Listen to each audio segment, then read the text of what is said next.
Yang model satu ini kena doa khusus Pak, itu jangan ditempel, yang lain boleh ditempel. Takut dihafal oleh anak kita. Ya? Jadi nanti kalau ibunya di TK mengatakan coba hafal yang sudah bisa, dibacanya doa itu. Ibu guru TK-nya terkejut, Pak dengar doanya. Tempel di kamar ibu. Jadi rupanya ketahuan kita tempel doa itu. Yang khusus doa ini jangan ditempel Pak. Yang lain silakan ditempel. Ya, untuk memudahkan hafalan. Kapan lagi disunnahkan untuk mengucapkan bismillah yang bisa membuat syaitan melemah indal khuruj minal bait, di saat keluar dari rumah. Dari Anas bin Malik radhiyallahu anhu, hadis riwayat Abu Dawud dengan derajat yang sahih dalam Sunan Abu Dawud. Qala Rasulullah sallallahu alaihi wasallam, Rasulullah berkata, "Idza kharaja ar-rajul min baitihi," kalau seseorang keluar dari rumahnya, faqala, dan dia membaca, apa yang dia baca? Bismillahi tawakkaltu 'ala Allah, la haula wa la quwwata illa billah. Ini dimulai dulu dengan kalimat Bismillahi tawakkaltu 'ala Allah, la haula wa la quwwata illa billah. Ini dibaca di saat keluar dari rumah, setelah menutup pintu rumah, berdiri sebentar di depan rumah, kemudian bacalah itu sebelum kita menaiki kendaraan kita. Karena nanti kalau sudah naik kendaraan itu ada doa lain lagi, yaitu Bismillahi majreha wa mursaha inna rabbi laghafurur rahim, atau subhanalladzi sakhkhara lana hadza wa ma kunna lahu muqrinin wa inna ila rabbina lamunqalibun. Itu kalau tidak bisa dihafal Bapak Ibu, maka suruh print ke anak yang sudah kuliah. Jangan sama anak TK, mereka tak bisa print. Suruh print haine ka print 3 doa debit dari rumah. Dia suruh print tempel di depan pintu rumah.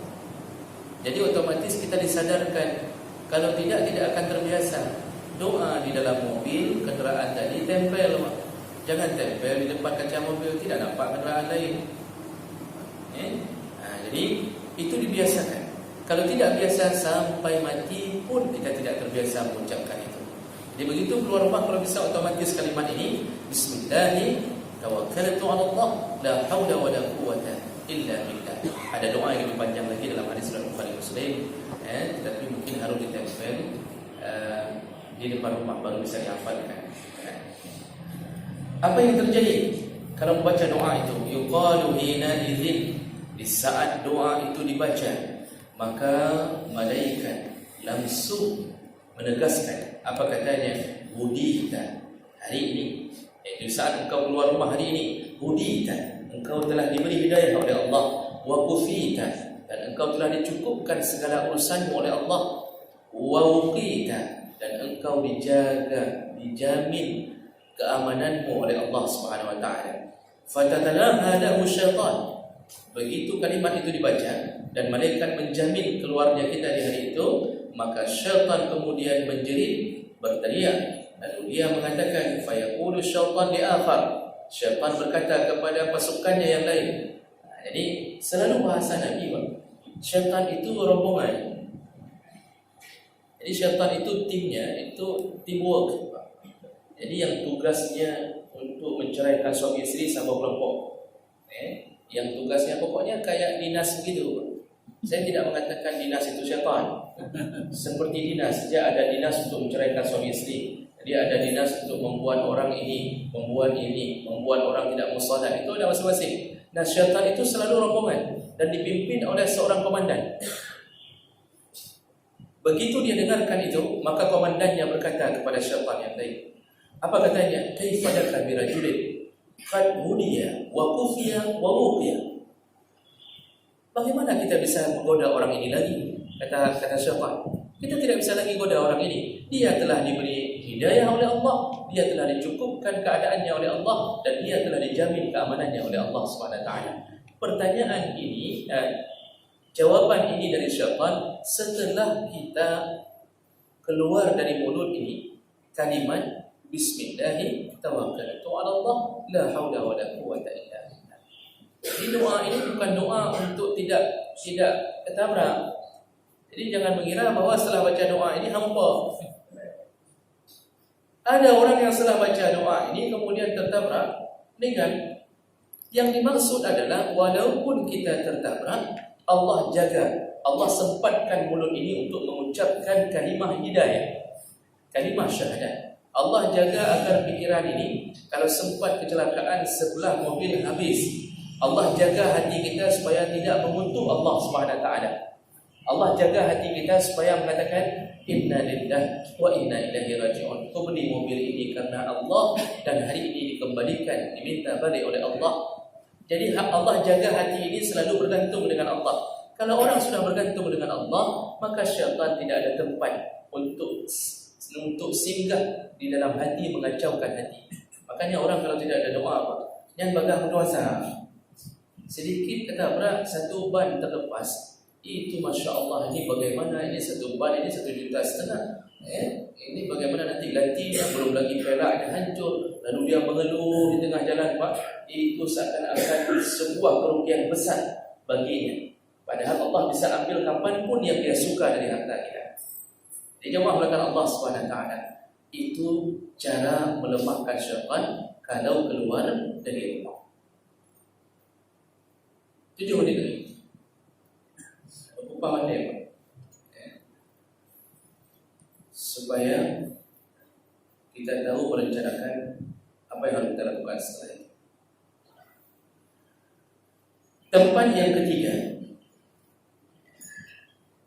yang disunnahkan untuk mengusir syaitan dengan bacaan bismillah adalah indal jima', di saat melakukan hubungan suami istri. An Ibnu Abbas radhiyallahu anhu qala Rasulullah sallallahu alaihi wasallam, Rasulullah berkata, amma inna ahadakum idza ata ahlah, kalau salah seorang di antara kalian, kata Rasulullah, ingin berkumpul dengan istrinya atau berkumpul dengan keluarganya, wa qala, maka dia membaca bismillahi Allahumma jannibna syaitan wa jannibish syaitan amma razaqtana. Ini pasti yang sudah menikah sudah hafal. Kalau tidak hafal, Pak, tolong nikah ulang. Tolong kawin ulang maksudnya. Tolong hafal ulang. Ini bahaya kalau tidak bisa doa ini, Bapak Ibu. Bahaya sekali. Kita ulangi. Bismillah, dengan nama Allah. Allahumma jannibna asyaitan. Ya Allah, jauhkan kami dari syaitan. Jadi ketika ingin berkumpul, ya Allah, jauhkan kami dari syaitan. Wa jannibi syaitan amma razaqtana, dan jauhkan syaitan dari rezeki yang akan engkau beri kepada kami. Maksudnya adalah anak kami. Jadi minta kepada Allah agar hubungan itu tidak diganggu oleh syaitan. Ada satu riwayat yang menyebutkan kalau seseorang lupa membaca doa, maka syaitan ikut menggauli istrinya, maka kemudian di saat dia punya anak itu adalah hasil daripada tipu daya syaitan. Maka berubahlah anak itu bukan seperti wajah syaitan, tapi sifatnya seperti sifat syaitan. Makanya apa? Coba lihat anak kita. Itu kalau sudah bandar lungang, pertama paling dia wujud. Salat tidak mau, sampai besar narkoba, sabu-sabu, berzina. Coba ingat-ingat kembali, ada baca doa tidak? Ini akibat apa? Tidak dekat dengan Allah. Kalau sudah tidak dekat dengan Allah, setengah menit kita lupa baca doa, tapi kemudian efeknya bertahun-tahun menderita gara-gara adanya Allah. Maka hati-hatilah, lakukanlah apa yang disuruh oleh Nabi. Rasulullah sallallahu alaihi wasallam berkata, menyambung orang yang sudah membaca doa ini, faruziqa waladan, seandainya dia diberi anak oleh Allah Subhanahu wa taala, lam yadurruhu syaitan, tidak pernah anak itu dimudaratkan oleh syaitan. Bapak dan Ibu yang dimuliakan Allah SWT, jadi kita ini berlindung dalam keadaan apapun. Berlindung dalam keadaan apapun. Kalau sudah baca doa ini, syaitan tidak berdaya, bahkan melihat pun tidak berdaya. Melihat hubungan suami istri pun tidak bisa. Dia tidak bisa datang untuk ikut menggauli urusan itu. Jadi doa ini kalau belum bisa dibaca, yang model satu ini karena doa khusus, Pak, itu jangan ditempel. Yang lain boleh ditempel. Takut dihafal oleh anak kita. Ya? Jadi nanti kalau ibunya di TK mengatakan coba hafal yang sudah bisa, dibacanya doa itu. Ibu guru TK-nya terkejut, apa dengar doanya? Tempel di kamar ibu. Jadi rupanya ketahuan kita tempel doa itu. Yang khusus doa ini jangan ditempel, yang lain silakan ditempel untuk memudahkan hafalan. Ini hafal saja sendiri, tempel dalam hati saja. Baik, sedikit lagi tempat yang berikutnya yang disunnahkan untuk membaca bismillah inda dukhul ila al-khala, ketika masuk ke dalam WC.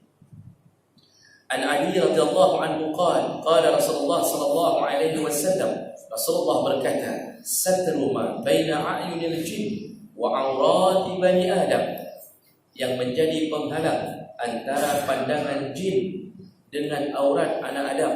Kita masuk WC otomatis buka aurat, otomatis. Tidak mungkin orang masuk WC kemudian tidak membuka auratnya. Yang begini dia, doi lalu. Pasti buka aurat, dan aurat itu bisa dilihat diganggu oleh syaitan kecuali ada penghalangnya. Jadi begitu kita buat penghalang itu, syaitan tidak bisa masuk ke dalam WC. Kalau orang tidak baca atau tidak buat penghalang, syaitan masuk dalam WC dan dia akan melakukan apa? Dia akan melakukan berbagai tipu daya. Di antaranya kita akan boroskan air. Kita buang hajat yang keluar cuma satu biji, habis air 1 bak. Itu memboroskan air termasuk dosa. Kata Rasulullah, walau ada juhri nahri, engkau ini kalau berwudu, kata Rasulullah, walaupun di atas air sungai yang mengalir, jangan buang. Padahal air sungai mengalir, kata Rasulullah, walaupun di atas air sungai yang sedang mengalir, jangan boros air. Maksud Rasulullah, tak mungkin kita boros air di sungai, tapi begitulah kiasan Rasul, jangan buang air. Maka tipu daya syaitan pertama dalam WC memboroskan air. Yang kedua, kita akan lalai di dalam WC. Mau pikiran macam-macam termenung. Maka orang Malaysia mengatakan bilik termenung, Pak. Itu termenung pikiran, semuanya melayang-layang, duduk lama sekali. Padahal sunnah waktu di dalam buang hajat itu jangan berlama-lama. Kenapa? Berlama-lama itu, pertama, renungan dibuat oleh syaitan. Yang kedua, berlama-lama itu menyebabkan ambeien, keluar dubur. Kalau tidak percaya, tanya sama dokter, Pak. Saya dapat ilmu juga dari dokter dan dari kitab. Disebutkan dalam kitab-kitab kenapa tidak dilarang berlama-lama di dalam buang hajat, agar tidak ambeien. Yang sudah ambil belum tentu kena berlama-lama buangnya. Bisa jadi ada penyebab lain. Itu salah satunya.